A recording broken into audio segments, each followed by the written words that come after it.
আসসালামু আলাইকুম। আমন্ত্রণ বাংলাদেশের সংবাদে আপনাদের সঙ্গে থাকছি সেলিনা তাওহিদ। শুরুতেই জানিয়ে দিচ্ছি সংবাদ শিরোনাম। নির্বাচন কমিশন পুনর্গঠনে রাষ্ট্রপতির সিদ্ধান্তই চূড়ান্ত, তবে বিএনপির আলোচনার প্রস্তাব ইতবাচক বললেন প্রধানমন্ত্রী শেখ হাসিনা। নির্বাচন কমিশন পুনর্গঠন নিয়ে কাল রাষ্ট্রপতির সঙ্গে আলোচনায় বিএনপি ভিত্তি হবে 13 দফা, জানালেন রিজভী। সার্চ কমিটি নয়, আইন চান বিশিষ্টজনেরা। নারায়ণগঞ্জে ব্যস্ত দুই প্রার্থী, নৌকাতে চড়ায় আইভির ভরাডুবি হবে বললেন সাখাওয়াত। আর আইভি বললেন জনগণ তার সঙ্গে আছে, কেউ তাকে হারাতে পারবে না। স্বল্পোন্নত দেশের তালিকা থেকে বের হয়ে গেলে বাংলাদেশের রফতানি কমে যাবে 5.5%, জানিয়েছে সিপিডি।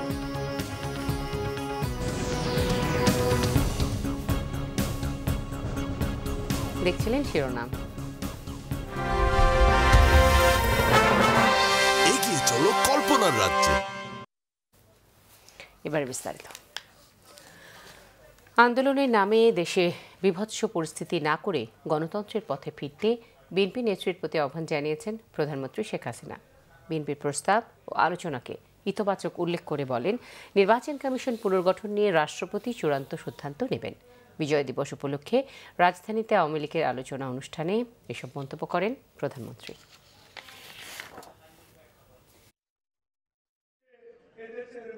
শনিবার রাজধানীর কৃষিবিদ ইনস্টিটিউশনে আওয়ামী লীগের বিজয় দিবসের আলোচনায় যোগ দেন প্রধানমন্ত্রী শেখ হাসিনা। আলোচনায় প্রধানমন্ত্রী বিএনপি নেত্রীকে উদ্দেশ্য করে বলেন, আন্দোলনের নামে বীভৎস পরিবেশ তৈরি না করে গণতন্ত্রের পথে আসেন। রাষ্ট্রপতির কাছে বিএনপির প্রস্তাবকে ইতিবাচক উল্লেখ করে প্রধানমন্ত্রী বলেন, এ বিষয়ে রাষ্ট্রপতি সিদ্ধান্ত নেবেন। একথা যেন দেশবাসী কখনো ভুলে না যায় যে যারা এই ধরনের বীভৎস ঘটনা ঘটাতে পারে, জীবন্ত মানুষকে পুড়িয়ে হত্যা করতে পারে, এটাই নাকি তার আন্দোলন। যে নির্বাচনেও পরাজিত, আন্দোলনেও পরাজিত, ভবিষ্যতে কেন জনগণ তাকে ভোট দেবে? এখন ওনাদের একটা চেষ্টা যে এমন একটা কিছু হোক যারা একেবারে নাগর দোলাই করে ওনাকে নিয়ে ক্ষমতায় বসায় দেবে, সেই দোলা নিয়ে কেউ আসবে না। যাদের আশা করেন তারাও কলির বুঝ বুঝে গেছে, তারা ওইটাকে সাড়া দেবে না। আমি একটা কথাই বলবো যে গণতন্ত্র যদি বিশ্বাস করে, আজকে নানা ধরনের কথা এটা সেটা না বলে, ঠিক আছে, গণতন্ত্রের চর্চা করুক। রাষ্ট্রপতির কাছে তারা প্রস্তাব পাঠিয়েছে, রাষ্ট্রপতি তাদের ডেকেছেন, তারা আলোচনা করবে। রাষ্ট্রপতি সব দলের সাথে আলোচনা করে রাষ্ট্রপতি সিদ্ধান্ত নেবে। আমাদের বিশ্বাস জনগণের উপর আছে, আমাদের আস্থা জনগণের উপর আছে। খুনিদের পুরস্কৃত করে বিএনপি কিভাবে ন্যায় প্রতিষ্ঠার কথা বলে সে প্রশ্ন তোলেন প্রধানমন্ত্রী। বিএনপি নেত্রীর বিষয়ে বলেন, ভোট চুরির অপরাধে যাকে ক্ষমতা ছাড়তে হয়েছিল তার মুখে নির্বাচনের শুদ্ধতার কথা মানায় না। ভোট চুরির অপরাধে জনগণের আন্দোলনে যে পদত্যাগে বাধ্য হয়েছিল, তার মুখে আবার নির্বাচনের শুদ্ধতার কথা কোত্থেকে আসে বা তার দলের লোক বলে কিভাবে? 2001 সালে যুক্তরাষ্ট্রের আবদারের কাছে দেশের স্বার্থ বিকিয়ে বিএনপি ক্ষমতায় এসেছিল বলেও জানান প্রধানমন্ত্রী। 2001-এ ক্ষমতায় আসা এত আমার জন্য কঠিন ছিল না যদি আমি একটু কম্প্রোমাইজ করতাম।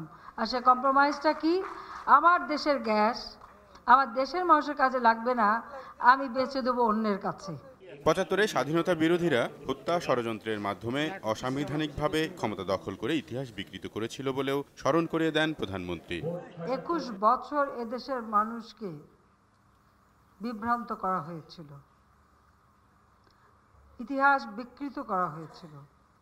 আমাদের প্রজন্মের পর প্রজন্ম অনেকেই সঠিক ইতিহাস জানার সুযোগ পায়নি। এটাই হচ্ছে আমাদের দুর্ভাগ্য। এছাড়া প্রধানমন্ত্রী তার বক্তব্যে আওয়ামী লীগ সরকারের নানা উন্নয়নের কথা তুলে ধরেন।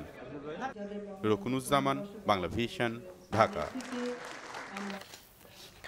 সবার আস্থাশীল নির্বাচন কমিশন গঠনে রাষ্ট্রপতি ভূমিকা নেবেন বলে আশা করছে বিএনপি, জানিয়েছেন দলের সিনিয়র যুগ্ম মহাসচিব রুহুল কবির রিজভী আহমেদ। নয়াপল্টন কেন্দ্রীয় কার্যালয়ে এক সংবাদ সম্মেলনে রিজভী জানান, বেগম জিয়া 13 দফার উপর ভিত্তি করে রবিবার রাষ্ট্রপতির সাথে আলোচনা করতে আগ্রহী বিএনপি। এদিকে নারায়ণগঞ্জ সিটি নির্বাচনে ভোট ডাকাতির আশ্রয় নিলে তার প্রতিক্রিয়ার জন্য প্রস্তুত থাকতে নির্বাচন কমিশনের প্রতি হুঁশিয়ারি উচ্চারণ করেছেন রিজভী। বলেন, লুটপাট, গুম, খুন ও ভোটের অধিকার হরণের জবাব দিতে ঐক্যবদ্ধ নারায়ণগঞ্জের মানুষ। বিএনপির দাবি অগ্রাহ্য করে সেনা মোতায়েন না করায় কমিশনের কঠোর সমালোচনা করেন বিএনপির এই নেতা। তার অভিযোগ, অবৈধ অস্ত্র উদ্ধারে কোনো ভূমিকা না নেয় ভোটের দিনের পরিস্থিতি নিয়ে শঙ্কায় আছে সাধারণ ভোটাররা। সুষ্ঠু নির্বাচন হলে বিএনপির প্রার্থী লক্ষাধিক ভোটে জয়ী হবে বলেও আশা করেন রুহুল কবির রিজভী।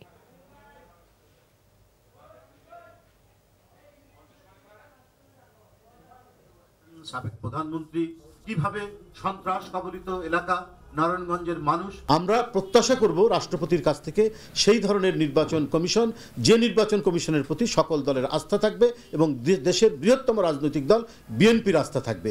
সেই আস্থা ব্যতিরেকে যদি বর্তমান সংবিধান অনুযায়ী, প্রধানমন্ত্রীর পরামর্শ অনুযায়ী যদি শুধুমাত্র শাসক দলের অনুগত লোককে খোঁজেন, তাহলে তো এটা আপনার আস্থাশীল কোনো ঘটনা হবে না। দ্ব্যর্থহীন কণ্ঠে বলতে চাই, এই নির্বাচন কমিশন তাদের অধীনে রক্তপাতের নির্বাচনের ন্যায় আগামী 22শে ডিসেম্বর অনুষ্ঠিতব্য নাসিক নির্বাচন আলোহীন, ভোটহীন, ভোটার শূন্য ও অন্ধকার তুল্য প্রবণতার নির্বাচন সফল করার তৎপরতা চালালে সেটি প্রতিহত করার জন্য জনগণ দিবানিশি প্রস্তুত থাকবে। বিশিষ্ট জনেরা বলেছেন, বর্তমান নির্বাচন কমিশনের ব্যর্থতার কারণে দেশে একটি রাজনৈতিক সংকট সৃষ্টি হয়েছে। এই জন্য অ্যাডহক সার্চ কমিটির মাধ্যমে নির্বাচন কমিশন গঠন পদ্ধতিকে দায়ী করেছেন তারা। স্থায়ী আইনি কাঠামোর পাশাপাশি সকল সাংবিধানিক প্রতিষ্ঠানে নিয়োগের জন্য সাংবিধানিক পরিষদ গঠনের সুপারিশ করেছেন তারা। নির্বাচনী ব্যবস্থা, নির্বাচন কমিশন ও গণতন্ত্র নিয়ে সিরডাপ মিলনায়তনে সেমিনারে বিশিষ্ট জনেরা বর্তমান নির্বাচন কমিশনের সমালোচনা করেন। তারা বলেন, সার্চ কমিটির মাধ্যমে গঠিত এই কমিশন নিজেদের সুবিধার জন্য জনগণের ভোট দেওয়ার মতো মৌলিক অধিকারকে পাশ কাটিয়ে গেছে 2014 সালের 5 জানুয়ারি নির্বাচনে।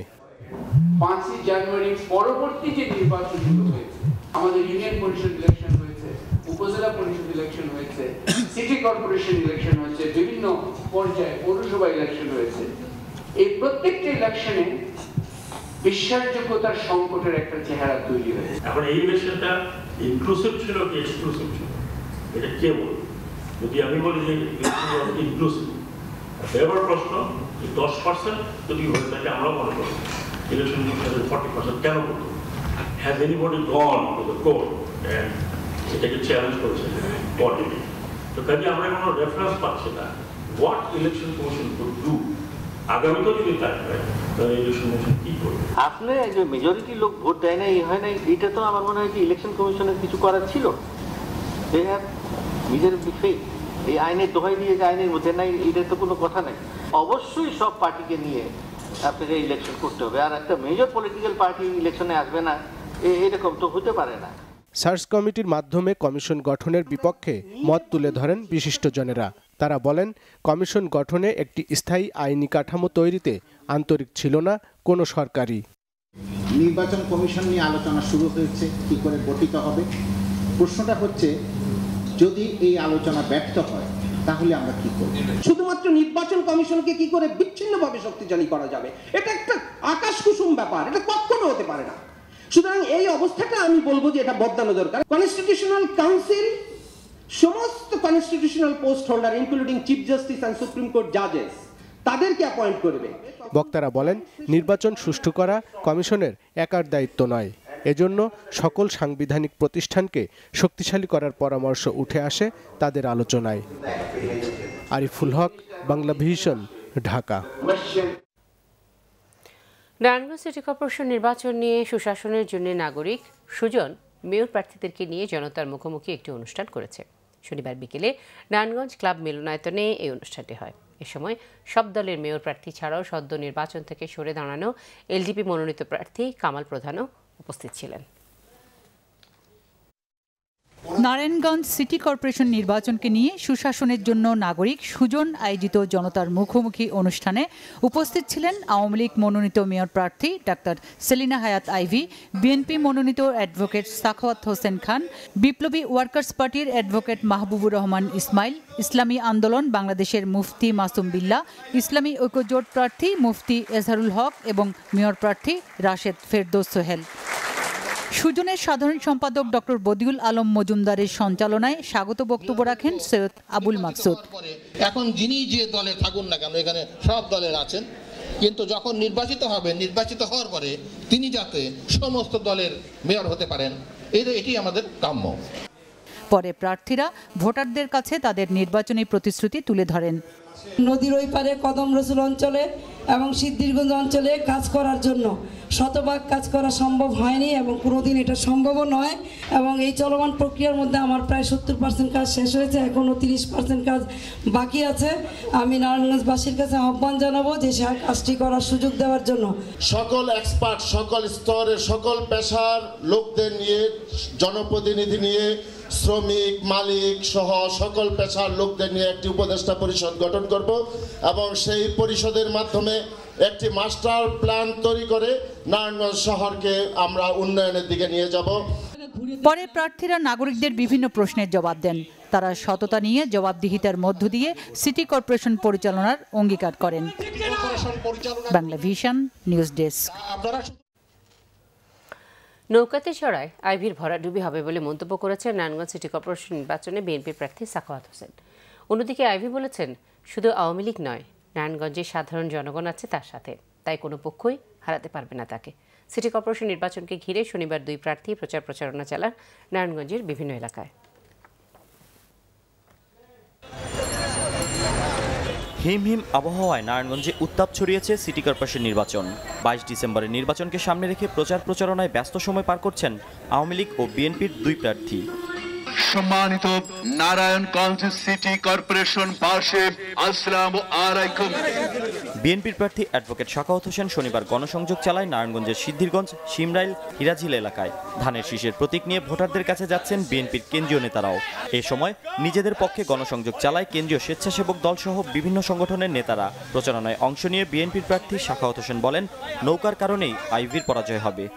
সেলিনা হায়াত আইভিকে এই নৌকার যত অপকর্ম আছে নারায়ণগঞ্জে, সকল অপকর্মের ভাগ তাকেই নিতে হবে, যেহেতু সে এই প্রতীকের প্রার্থী। মানুষ মুখিয়ে আছে ভোট দেওয়ার জন্য। যদি ভোট দেওয়ার পরিবেশ সৃষ্টি হয়, এই নারায়ণগঞ্জের লক্ষ লক্ষ ভোটের ব্যবধানে ইনশাল্লাহ আমরা বিজয়ী হব। দুপুরের পর বিএনপির প্রার্থীর পক্ষে গণসংযোগে অংশ নিয়ে বিএনপির স্থায়ী কমিটির সদস্য ব্যারিস্টার মওদুদ আহমদ বলেন, নির্বাচন সুষ্ঠু না হলে আন্দোলনের সূচনা হবে। গণতন্ত্রকে ফিরিয়ে আনার জন্য বেগম খালেদা জিয়ার নেতৃত্বে যে আন্দোলন আমরা শুরু করেছি, সে আন্দোলনের সূচনা এই নারায়ণগঞ্জ থেকেই শুরু হবে বলে আমি মনে করি। অন্যদিকে নারায়ণগঞ্জ বন্দর এলাকায় ব্যাপক গণসংযোগ চালান আওয়ামী লীগের মেয়র প্রার্থী ডাক্তার সেলিনা হায়াত আইভি। পছন্দের প্রার্থীকে কাছে পেয়ে ফুলের বৃষ্টি ঝরান এলাকার অনেক ভোটার। এ সময় আইভি বলেন, উন্নয়নের ধারা অব্যাহত রাখতে 22 ডিসেম্বরের নির্বাচনে ভোটাররা তাকেই বেছে নেবেন। আমার গণমানুষ যেদিকে রায় দিবে আমি সেই দিকেই যাব, এবং আমার দৃঢ় বিশ্বাস যত জল্পনা কল্পনায় হোক না কেন, 22 তারিখে এইখানে এই নারায়ণগঞ্জে একটি স্বচ্ছ, অবাধ, নিরপেক্ষ নির্বাচন হবে। এইদিকে নগরীর শায়েস্তা খান এলাকায় এক সংবাদ সম্মেলনে নির্বাচন থেকে সরে দাঁড়ানোর ঘোষণা দেন এলডিপি থেকে বহিষ্কৃত মেয়র প্রার্থী কামাল প্রধান। এ সময় তিনি বিএনপির প্রার্থী সাখাওয়াত হোসেনকে সমর্থনেরও ঘোষণা দেন। সানজিদ আহমেদ, বাংলা ভিশন, নারায়ণগঞ্জ। 2024 সালে বাংলাদেশ স্বল্পোন্নত দেশের তালিকা থেকে বেরিয়ে যাবে, তবে 2027 সাল পর্যন্ত স্বল্পোন্নত দেশের জন্য দেওয়ার সুবিধা পাবে, এমন তথ্য জানিয়ে জাতিসংঘের বাণিজ্য ও উন্নয়ন বিষয়ক সংস্থা একটার প্রতিবেদন প্রকাশ করা হয়েছে। কিন্তু বাংলাদেশ সরকার চাইলে ঘোষণা দিয়ে এর আগেই সেই তালিকা থেকে বের হতে পারে। এজন্য রাজনৈতিক দৃষ্টিভঙ্গি মুখ্য বলে মন্তব্য করেছেন সিপিডি সম্মানিত ফেলো ডক্টর দেবপ্রিয় ভট্টাচার্য। মাথাপিছু আয়, মানব সম্পদ উন্নয়ন ও অর্থনৈতিক সক্ষমতা বিচার নিয়ে প্রতি বছর জাতিসংঘে আংটাড প্রতিবেদন প্রকাশ করে। সংস্থাটির পক্ষে 2006 সাল থেকে সিপিডির প্রতিবেদন প্রকাশ করছে। এবারে রিপোর্টে বলা হয়েছে 2024 সাল পর্যন্ত বাংলাদেশ স্বল্পোন্নত দেশের তালিকায় থাকছে। তালিকা থেকে কখন বের হলাম তার থেকে অনেক গুরুত্বপূর্ণ, আমরা কিভাবে বের হলাম এবং উন্নয়নের কি গতি নিয়ে আমরা বের হতে পারলাম, যেন শুধুমাত্র এই 2024 সালে আমরা যখন বের হব তখন সেই উন্নয়নের গতিধারা যেন অব্যাহত থাকে। স্বল্পোন্নত দেশ বা এলডিসির সংখ্যা 48টি।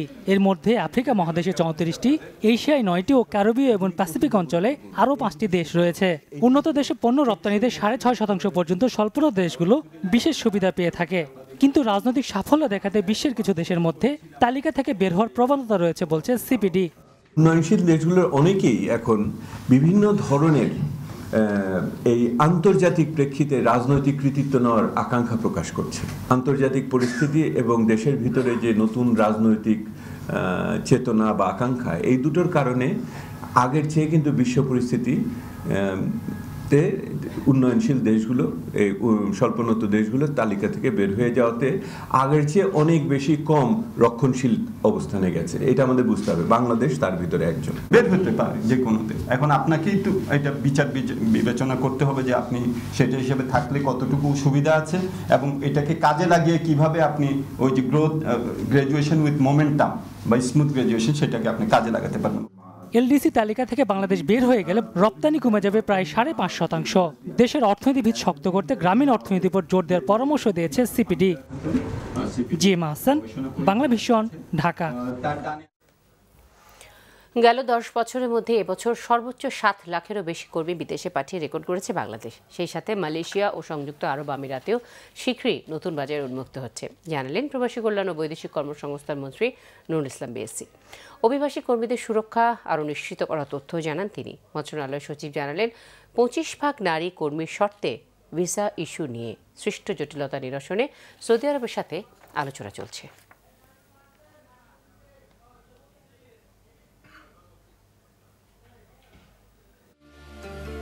8 বছর বন্ধ থাকার পর 2015 সালে বাজার উন্মুক্ত হয় এখন পর্যন্ত সৌদি আরবে গেছে বাংলাদেশের 1,20,000 কর্মী।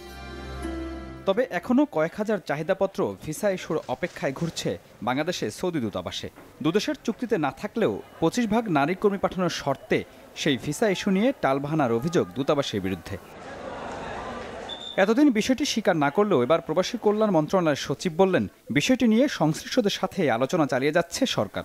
ডেপুটি মিনিস্টারের সাথে জিএফএমডি চলাকালীন আমরা বাইলেটারাল মিটিং করলাম, সেখানেও আমরা বিষয়টা তুলে ধরেছি। ঠিকমতো সবগুলো ঠিক থাকে তাহলে না দেওয়াটা, আমরা তাদের সাথে যোগাযোগ করেছি, না দেওয়াটা বোধহয় সমীচীন নয়, তবুও আমরা তাদের উপর প্রেশারাইজ করব।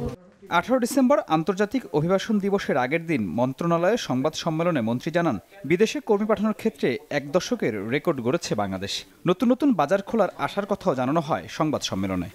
আমাদের কর্মীরা বিদেশ থেকে আসার পথে আপনারা হ্যারাস করেন, কাস্টমসে বিভিন্ন ধরনের হয়রানিমূলক আচরণ করে এবং যাওয়ার সময় এরকম করে, তাদের সাথে আমরা বারবার যোগাযোগ রক্ষা করেছি এবং ভবিষ্যতে এগুলো আমরা আরও নজরদারিতে আনবো। ইউএই এবং মালয়েশিয়া ব্যাপারে আপনারা যে প্রশ্নটা করেছেন, একটা বাজার বন্ধ হয়ে থাকলে বা এ করলে চট করেই খোলা হয়ে যায় না, এটার জন্য বিভিন্ন উদ্যোগ পর্যায়ক্রমিক নিতে হয় এবং সেটা আমরা পর্যায়ক্রমিক নিয়ে যাচ্ছি এবং আশা করি যে খুব শিগগিরই এই দুটো খুলবে। এদিকে সৌদি আরবের ভিসা নিয়ে যারা বাণিজ্য করছে তাদের বিরুদ্ধে কঠোর ব্যবস্থা নেওয়ার কথা জানালেন প্রবাসী কল্যাণ ও বৈদেশিক কর্মসংস্থান মন্ত্রী। মিরাজ হোসেন গাজী, বাংলা ভিশন, ঢাকা। নিচ্ছে সিবিসি ট্রায়াল সংবাদ বিরতি।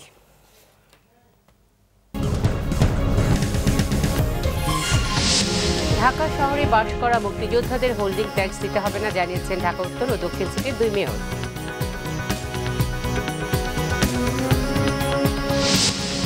কোচিং ও গাইড বাণিজ্য বন্ধে আইন আসছে, জানুয়ারিতে খসড়া তোলা হবে মন্ত্রিসভায়, জানালেন শিক্ষামন্ত্রী।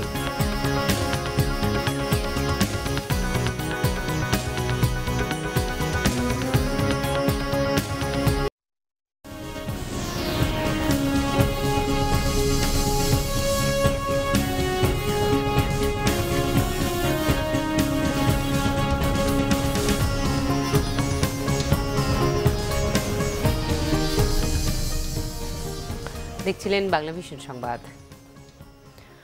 ঢাকা শহরে বাস করা মুক্তিযোদ্ধাদের হোল্ডিং ট্যাক্স মওকুফের ঘোষণা দিয়েছে ঢাকা উত্তর ও দক্ষিণ সিটি কর্পোরেশন। শনিবার বঙ্গবন্ধু জাতীয় স্টেডিয়ামে মুক্তিযোদ্ধাদের সংবর্ধনা ও পুনর্মিলনী অনুষ্ঠানের আয়োজন করে ঢাকার 2 সিটি কর্পোরেশন।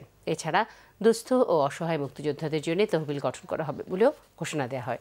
উত্তরের মেয়র আনিসুল হক বলেন, মুক্তিযোদ্ধাদের জন্যই আমরা একটি স্বাধীন ভূখণ্ড পেয়েছি, তাদের প্রয়োজনে ঢাকা উত্তর সিটি কর্পোরেশনের আওতার মধ্যে যা সম্ভব তা করবে।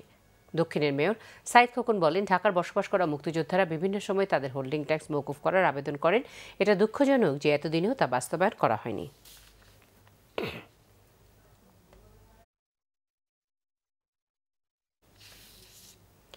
কোচিং ও গাইড বাণিজ্য বন্ধে আগামী জানুয়ারিতে শিক্ষা আইনের খসড়া মন্ত্রিসভায় তোলা হবে বলে জানিয়েছেন শিক্ষামন্ত্রী নুরুল ইসলাম নাহিদ। আন্তর্জাতিক মাতৃভাষা ইনস্টিটিউটে ডিজিটাল মাদ্রাসার টেক্সট বুকের উদ্বোধনীতে একথা জানান তিনি। শিক্ষামন্ত্রী বলেন, দেশে কেউ আর কোনোভাবেই কোচিং বাণিজ্য করতে পারবে না। এ সময় তিনি কোচিং বাণিজ্যের বিরুদ্ধে সবাইকে সোচ্চার হবার আহ্বান জানান। চলতি বছর 1 জানুয়ারি উৎসবের মধ্য দিয়ে শিক্ষার্থীদের হাতে 36,21,00,000 বই বিতরণ করা হবে বলেও জানান তিনি। পাঠ্য বইয়ের সূচি নিয়ে কোনো আপত্তি থাকলে তা পরিবর্তন করা হবে বলে জানান নুরুল ইসলাম নাহিদ। শিক্ষামন্ত্রী বলেন, ধীরে ধীরে পরীক্ষা পদ্ধতি পরিবর্তন করে যুগোপযোগী শিক্ষা ব্যবস্থা চালুর লক্ষ্যে সরকার কাজ করে যাচ্ছে। পাঠ্যপুস্তক বেশি বলে শিশুদের শারীরিক সমস্যা হচ্ছে এমন মন্তব্যকারীদের ব্যাপক সমালোচনা করেন শিক্ষামন্ত্রী। তিনি দাবি করেন, কোনো শ্রেণীর পাঠ্যপুস্তকই 1 কেজির বেশি নয়, বরং খাবার, ব্যাগ সহ অন্যান্য আনুষঙ্গিকের কারণে ওজন বেশি হয়। লেখাপড়া সহজ করতে বিভিন্ন প্রযুক্তির উন্নয়ন করা হচ্ছে বলেও জানান তিনি।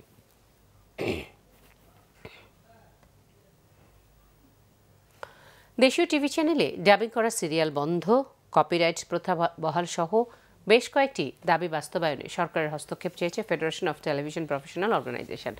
সকালে ডিআরইউতে সংবাদ সম্মেলনে বিভিন্ন দাবি তুলেন ফেডারেশন অফ টেলিভিশন প্রফেশনাল অর্গানাইজেশনের আহ্বায়ক মামুনুর রশিদ।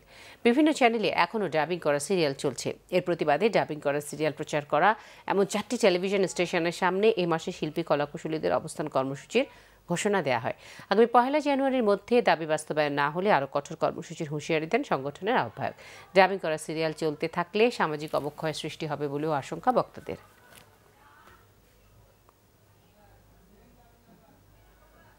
নিচ্ছে আবারও সিবিসি টেল সংবাদ বিরতি। ভারত নিয়ন্ত্রিত কাশ্মীরের শ্রীনগরে সন্ত্রাসী হামলায় 3 সেনা সদস্য নিহত, আহত আরও 2 জন।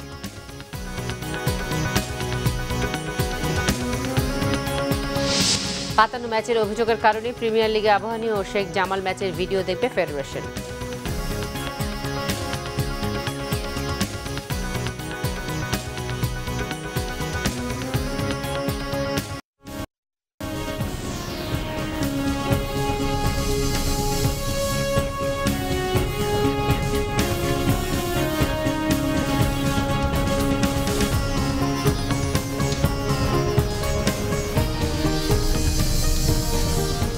বাংলাদেশের সংবাদ দেখছিলেন।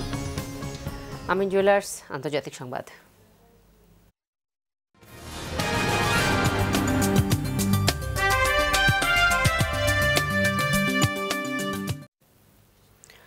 ভারত নিয়ন্ত্রিত কাশ্মীরের শ্রীনগরে আবারও সন্ত্রাসী হামলা, নিহত হয়েছে অন্তত 3 সেনা, আহত হয়েছে আরও 2 জন। ভারতীয় কর্তৃপক্ষ জানিয়েছে, শনিবার বিকেলে শ্রীনগরের জম্মু মহাসড়কের পাম্পোরে এলাকায় মোটরসাইকেল নিয়ে একদল সন্ত্রাসী সেনাদের বহনকারী গাড়ি লক্ষ্য করে গুলি ছুড়লে নিহত হয় 3 সেনা। হামলার পরপরই পালিয়ে যায় বন্দুকধারীরা। তাদের খুঁজে আশপাশের এলাকায় তল্লাশি অভিযান চালিয়ে যাচ্ছে সেনারা। নিরাপত্তার স্বার্থে ঘিরে রাখা হয়েছে কাশ্মীরের আবাসিক এলাকাগুলোতে। চলতি বছর পাম্পোরে বেশ কয়েকটি সন্ত্রাসী হামলার ঘটনা ঘটে। গেল অক্টোবরে সেনাদের সাথে প্রায় 60 ঘণ্টার বন্দুক যুদ্ধে শেষে প্রাণ হারায় 2 সন্ত্রাসী। এর আগে চলতি বছরের ফেব্রুয়ারিতে আরেক হামলায় এ সংঘর্ষে নিহত হয় 5 সেনা, 1 বেসামরিক নাগরিক ও 3 সন্ত্রাসী। এবারে দেশের বাইরের বেশ কিছু খবর নিয়ে রয়েছে একটি ডেস্ক রিপোর্ট।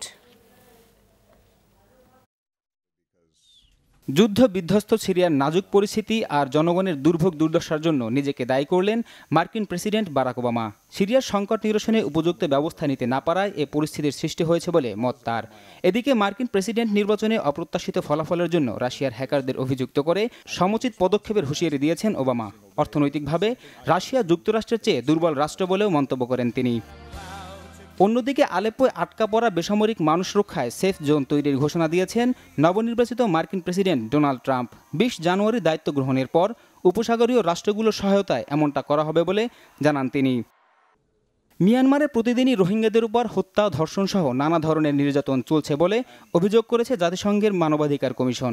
রাখাইন রাজ্যে যেসব এলাকায় ভয়াবহ নির্যাতনের অভিযোগ এসেছে সেসব এলাকায় প্রবেশ করতে না দেয় এবং নির্যাতন বন্ধে সরকারের উদাসীন মনোভাবের তীব্র সমালোচনা করেছে সংস্থাটি। আফগানিস্তানের কান্দাহার আন্তর্জাতিক বিমানবন্দরে অজ্ঞাত বন্দুকধারীর গুলিতে 5 নারী নিরাপত্তা কর্মী সহ 1 গাড়ি চালক নিহত হয়েছে। শনিবার বিমানবন্দরে প্রবেশের সময় তাদের লক্ষ্য করে গুলি করে বন্দুকধারীরা। হামলার দায় স্বীকার করেনি কেউ।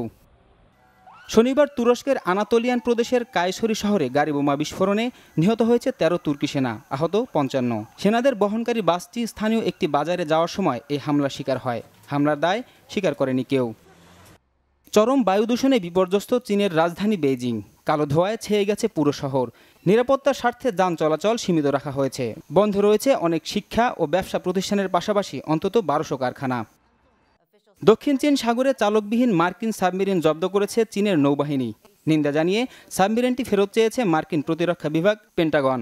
তবে কোনো সাড়া দেয়নি বেইজিং। এতে দুদেশের মধ্যে চলমান কূটনৈতিক দ্বন্দ্ব আরও বাড়বে বলে ধারণা করা হচ্ছে। Mahmudul Hasan, Bangla vision news desk. সংবাদ শেষ করছি, শিরোনামগুলো আরও একবার জানিয়ে। নির্বাচন কমিশন পুনর্গঠনের রাষ্ট্রপতির সিদ্ধান্তই চূড়ান্ত, তবে বিএনপির আলোচনার প্রস্তাব ইতিবাচক বললেন প্রধানমন্ত্রী শেখ হাসিনা। নির্বাচন কমিশন পুনর্গঠন নিয়ে কাল রাষ্ট্রপতির সঙ্গে আলোচনায় বিএনপির ভিত্তি হবে 13 দফা, জানালেন রিজভী। সার্চ কমিটি নয়, আইন চান বিশিষ্টজনেরা। নারায়ণগঞ্জে ব্যস্ত দুই প্রার্থী নৌকাতে চড়ায় আইবির ভরাডুবি হবে বললেন সাখাওয়াত। আর আইবি বললেন জনগণ তার সঙ্গে আছে, কেউ তাকে হারাতে পারবে না। স্বল্পোন্নত দেশের তালিকা থেকে বের হয়ে গেলে বাংলাদেশের রপ্তানি কমে যাবে 5.5%, জানিয়েছে সিপিডি।